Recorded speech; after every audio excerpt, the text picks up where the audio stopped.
सबको ओम शांति। नवोदय में आप सबका स्वागत है। आगे बढ़ने से पहले इस चैनल को सब्सक्राइब अवश्य करें और इन प्रश्नों को ध्यानपूर्वक सुनें और देखते रहें। प्रकाश वर्ष किसके मापने की इकाई है? आप जानते हैं कि प्रकाश वर्ष प्रकाश के द्वारा चली गई वह मात्रा है जो प्रकाश किसी निकटतम वस्तु तक जाने में तय करता है। तो ये इससे ग्रहों की दूरी नापी जाती है। तो दूरी मापने की इकाई है, लेकिन किसकी? ग्रहों की, तारों की, आकाशगंगा की दूरी मापने की इकाई है। यह प्रकाश के द्वारा एक वर्ष में चली गई कुल दूरी होती है। तो पिघलने पर बर्फ का आयतन बढ़ता है या घटता है?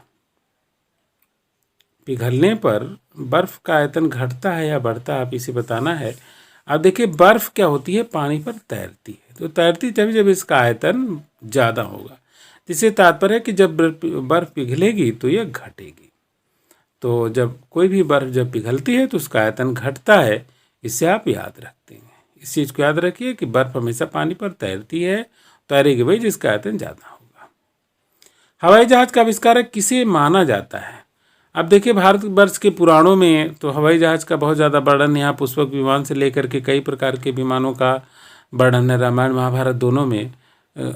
तो लेकिन इस समय जो आधुनिक काल का जो आविष्कारक है, जो हवाई जहाज़ देखते हैं हम, जिसकी कल्पना से उड़ रहे हैं, वो है राइट ब्रदर्स। फ्रांस के रहने वाले थे राइट ब्रदर्स, और उन्होंने वायुयान के क्षेत्र में बहुत अच्छा प्रयास किया है, इसलिए इन्हें हवाई जहाज़ का आविष्कारक माना जाता है। अहिंसा का प्रयोग हथियार के रूप में किसने किया? देखिए, महात्मा बुद्ध और महावीर स्वामी ने तो अहिंसा को प्रतिस्थापित किया। पुराणों और उपनिषदों में भी अहिंसा को बहुत बड़ा स्थान दिया गया है।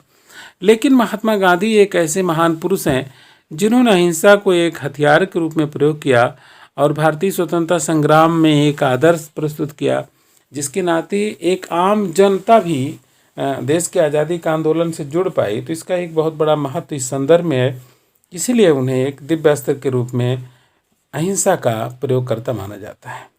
प्राथमिक स्तर पर शिक्षा मातृभाषा में दिया जाए, यह प्रावधान संविधान के किस अनुच्छेद में है? तो यहाँ पर बताना है कि अनुच्छेद कौन सा है, और भी भारतीय संविधान का जो कि मातृभाषा के महत्व को प्रदर्शित करता है, वह है 350 का वह अनुच्छेद, संविधान का वह अनुच्छेद है जो मातृभाषा में शिक्षा देने को बढ़ावा देता है, मानता है। राज्य के नीति निर्देशक तत्व कहाँ के संविधान से ग्रहण किए गए हैं? राज्य के नीति निर्देशक तत्व जो कि जिसमें गांधी सिद्धांतों का भी बहुत बड़ा प्रभाव है और लोक कल्याणकारी राज्य के स्थापना में प्रमुख माने जाते हैं, तो कहाँ के संविधान से? आयरलैंड के संविधान से ग्रहण किए गए हैं। तो इस चीज़ का ध्यान रखें। भारतीय संविधान बहुत से सारी चीज़ें जर्मनी, रूस, कनाडा, ऑस्ट्रेलिया आदि के संविधान से लिया गया है। गुजरात की राजधानी कहाँ पर है? तो ये सबसे सरल सवाल, इसे तो मुझे लगता है तुरंत ही आप कमेंट करेंगे। और अभी भी जब से मोदी जी सत्ता में है तब से गुजरात बहुत चर्चा में रहता है, तो उसकी राजधानी आपको बतानी है। मुझे लगता है आपने कमेंट कर दिया होगा। गांधीनगर। गांधीनगर गुजरात की राजधानी है, तो याद करने में कोई समस्या नहीं होगी। और अगले प्रश्न की तरफ चलते हैं। वन्य जीवन और पर्यावरण की रक्षा का प्रावधान संविधान के किस अनुच्छेद में है? आप जानते हैं भारतीय संस्कृति में सर्वे भवन्तु सुखिनः, सर्वे सन्तु निरामयाः, सर्वे भद्राणि पश्यन्तु मा कश्चित् दुःख भाग भवेत् का उद्घोष किया गया है। तो इसमें सभी चीज़ें शामिल हैं, तो जीव भी शामिल हैं। तो लेकिन संविधान के अनुच्छेद 48 का, जो कि राज्य के नीति निर्देशक तत्वों के अंतर्गत ही आता है, इसमें वन्य जीव और पर्यावरण की रक्षा का प्रावधान किया गया है। याद रखिए 48 का 48A। नीली क्रांति किसके उत्पादन से संबंधित है? तो आप जानते हैं कि कई क्रांतियां हुई और हरित क्रांति के बाद बहुत सारी क्रांति हुई, जिसमें नीली क्रांति जो है मछलियों के उत्पादन से यानी मत्स्य उत्पादन से इसका तात्पर्य है। चूँकि जल नीला होता है इसलिए इसका नीली क्रांति रख दिया गया। तो मत्स्य उत्पादन से संबंधित है और भारत अभी भी मत्स्य उत्पादन में बहुत अत्यधिक अच्छे स्थान पर नहीं आ पाया है और इसके विकास की भी अपार संभावना है अपने देश में। प्रथम लोकसभा अध्यक्ष कौन थे? भाई प्रथम प्रधानमंत्री आपको पता है जवाहरलाल नेहरू, और प्रथम राष्ट्रपति डॉक्टर राजेंद्र प्रसाद जी। उसी तरह से लोकसभा अध्यक्ष भी बहुत ही मशहूर थे, श्री कृष्ण वासुदेव मावलकर। ये थे प्रथम लोकसभा अध्यक्ष, जिनका बहुत ही भारतीय संसदीय परंपरा में परंपराओं को स्थापित करने का भी इनको श्रेय जाता है। अगला है मध्य प्रदेश की राज्यसभा के कितने मध्य प्रदेश की मध्य प्रदेश से राज्यसभा के कितने सदस्य चुने जाते हैं। तो यह चीज़ें बतानी है। कई बार यह कंपटीशन में पूछा गया है कि अलग अलग राज्यों से कि राज्यसभा और लोकसभा के कितने सदस्य चुने जाते हैं। तो 11 सदस्य राज्यसभा के चुने जाते हैं मध्य प्रदेश से। मुझे लगता है 11 संख्या आपको आसानी से याद रहेगी, क्योंकि अब जल्दी बदलने वाले भी नहीं हैं, तो इसलिए आगामी कंपटीशन के लिए भी आपके लिए महत्वपूर्ण है। और मध्य प्रदेश के राज्यसभा सदस्यों की संख्या किस राज्य के राज्यसभा सदस्यों की संख्या के बराबर है।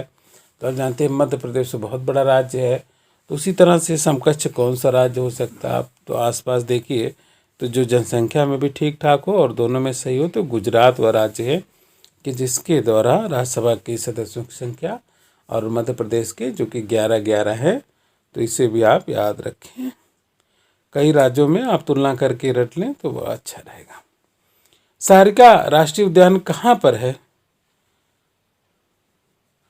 तो आपको इसे बताना है कि यह राष्ट्रीय उद्यान कहाँ पर है, और मुझे लगता है कि आप अवश्य ही इसे याद किए होंगे। यह है अलवर जिले, राजस्थान के अलवर जिले में है सारिका राष्ट्रीय उद्यान। राजस्थान के अलवर जिले में इसका स्थित है। और घूमर किस प्रदेश का लोक नृत्य है। तो घूमर बहुत ही सुंदर लोक नृत्य है। अभी राजस्थान का नाम आया है, तो ये संयोगता राजस्थान का ही लोक नृत्य है, और इसके वीडियो आप देख सकते हैं, यूट्यूब पर भी उपलब्ध हैं। बहुत ही सुंदर ये नृत्य है जो कि राजस्थान का है। इसमें महिलाएं अपने सिर पर दीपक जलते हुए घड़े वगैरह रख करके बहुत ही कुशलता के साथ नृत्य करती हैं। अगला है भारत तिब्बत सीमा पुलिस की स्थापना कब की गई, इसे आपको बताना है। और यह है बहुत ही महत्वपूर्ण है, जो कि सीमाओं की सुरक्षा में इसका बहुत महत्वपूर्ण स्थान है। 1962 ईस्वी में भारत तिब्बत सीमा पुलिस की स्थापना की गई थी। तो इसको ज़रूर याद रखें, क्योंकि कई कंपटीशंस में पूछा गया है। तो यही नहीं, कई जो पुलिस फोर्स हैं, सेनाएं हैं, इनसे संबंधित दिवस बार बार पूछे जाते रहते हैं। अगला देखिए, दिल्ली चलो का नारा किसने दिया।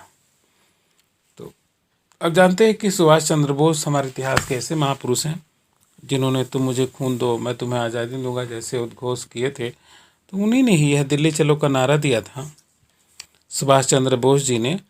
और उन्होंने विदेशों में भारत की सरकार की भी स्थापना किया था, और उनकी सेना जो कि भारत के सीमा तक जिसने आज़ादी की लड़ाई लड़ी थी, उसके सिपाही आज भी भारतीय जनता के जवान पर हैं। भारत में रंगीन टेलीविज़न का प्रसारण कब से प्रारंभ हुआ, आपको इसमें बताना है। वैसे 1959 से भारत में टेलीविज़न का प्रसारण शुरू हुआ था, लेकिन और 15 अगस्त 1982 ईस्वी से भारत में रंगीन टेलीविज़न का प्रसारण प्रारंभ हुआ। इसके पहले ब्लैक एंड वाइट ही आता था। भारत द्वारा प्रेषित प्रथम उपग्रह का क्या नाम था। तो आर्यभट्ट वह प्रथम उपग्रह था जिसे 1975 में भेजा गया था, और यह उपग्रह बहुत ही भारतीय क्षमताओं का प्रतीक माना जाता है, आर्यभट्ट। इसके बाद से आप जानते हैं कि उपग्रह के क्षेत्र में हम भारत आत्मनिर्भर हो गया है, और PSLV, ASLV और भारत का जो लॉन्चिंग सिस्टम है सब बहुत ही अच्छा है आज के दुनिया में, विश्व में। आर्यभट्ट का प्रक्षेपण कब किया गया। तो 1975 ईस्वी है जिसमें आर्यभट्ट का प्रक्षेपण किया गया था, और इसके बाद तो आज तक भारत ने अंतरिक्ष प्रक्षेपण के क्षेत्र में बादशाह के रूप में कायम हो गया और विदेशों के बहुत सारे उपग्रह हम लोग प्रक्षेपित करते रहते हैं। लेकिन भारत का जो पहला उपग्रह था आर्यभट्ट था, जिसे 1975 ईस्वी में प्रक्षेपित किया गया था। तो इसे आपको याद रखना है। पश्चिमी रेलवे जोन का मुख्यालय कहाँ पर है, आपको बताना है कि पश्चिमी रेलवे जोन का मुख्यालय कहाँ पर है। तो मुझे लगता है आप ज़रूर इसको याद किए होंगे, क्योंकि आप एक अच्छे कंप्यूटर हैं तो बहुत सारी चीज़ें आपकी ज़बान पर ज़रूर रहती होंगी।